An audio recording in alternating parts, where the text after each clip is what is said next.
नमस्ते।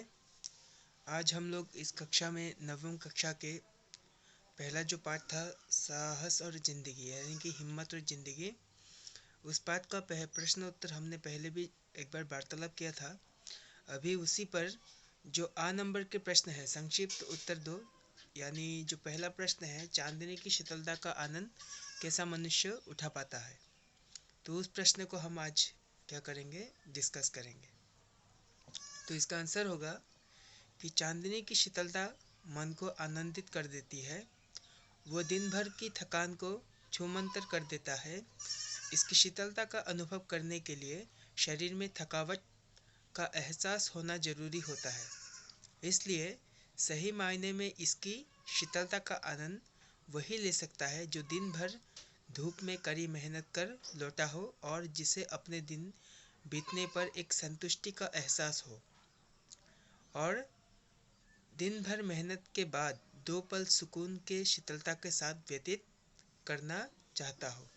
तो यही था इसका प्रश्न उत्तर।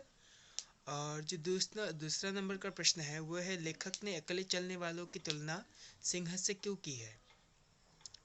तो लेखक ने अकेले चलने वालों की तुलना सिंह से की है क्योंकि सिंह वीरान जंगल में भी निर्भय होकर अकेले विचरण करता है।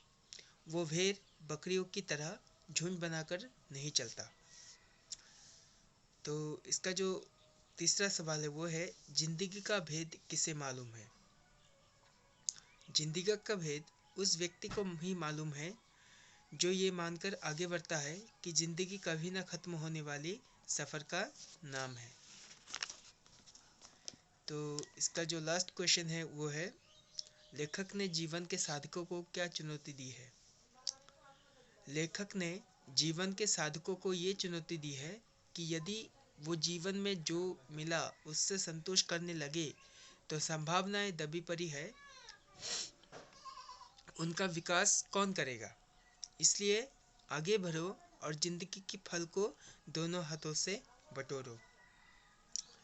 तो यही था हम लोग का प्रश्न उत्तर जो ई नंबर के है, छोटा ई। अभी इसका छोटा ई नहीं, ये आ नंबर के थे, अभी छोटा ई वाले आएंगे। छोटा ई में प्रश्न है, निम्नलिखित प्रश्नों के उत्तर दो।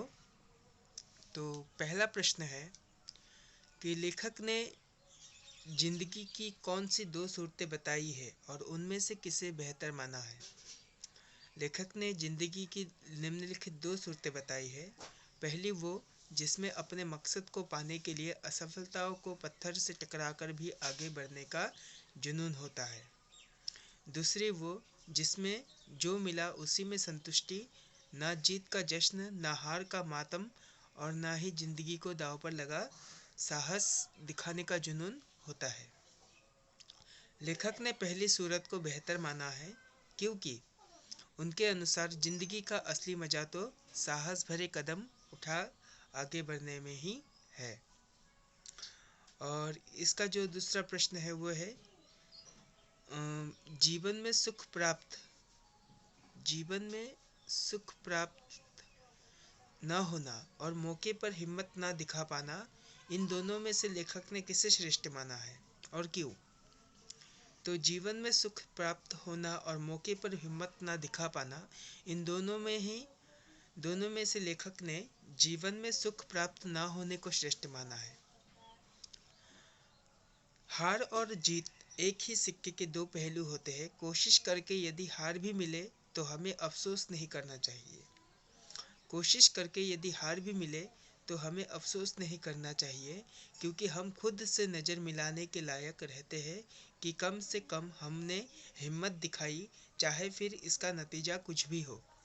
लेकिन यदि हम समय पर हिम्मत ना दिखा पाए तो पूरी ज़िंदगी इस बात का अफसोस रहता है कि हम कायर की तरह मुंह मोड़कर भाग बैठे। हमें हर वक्त खुद की अंतरात्मा कचोटती रहती है। और इसका जो 3 नंबर वाला प्रश्न है वो है, पाठ के अंत में दी गई कविता की पंक्तियों में युधिष्ठिर को क्या सीख दी गई है। पाठ के अंत में दी गई पंक्तियों द्वारा युधिष्ठिर को सीख दी गई है कि जो आगे बढ़ने के लिए राह में पड़े कांटों को हटाकर अपनी राह बना ले, ना कि गुलामों की तरह जैसे मिला जिसे मिला उसी से संतुष्ट हो जाए। सही मायने में यह दुनिया उनके लिए ही है। जिंदगी डरने की चीज़ नहीं है, यह उन साहसी निर्भय निडर लोगों के लिए है जो किसी भी परिस्थितियों में अनुकूल या प्रतिकूल निर्भय रूप में बाधाओं का स्वागत करते हैं और उनसे लड़ने का हिम्मत व जज्बा रखते हैं। तो आज के लिए बस इतना ही। बाकी का प्रश्न उत्तर तुम लोग को नोट के हिसाब से मिल जाएगा, मैं व्हाट्सअप करके तुम लोग को दे दूँगा। तो आज के लिए इस प्रश्नोत्तर को कर लेना अच्छी तरह से, मैंने जिस तरह से कहा, और मुझे व्हाट्सअप करके दिखा देना। तो आज के लिए इतना ही। नमस्ते।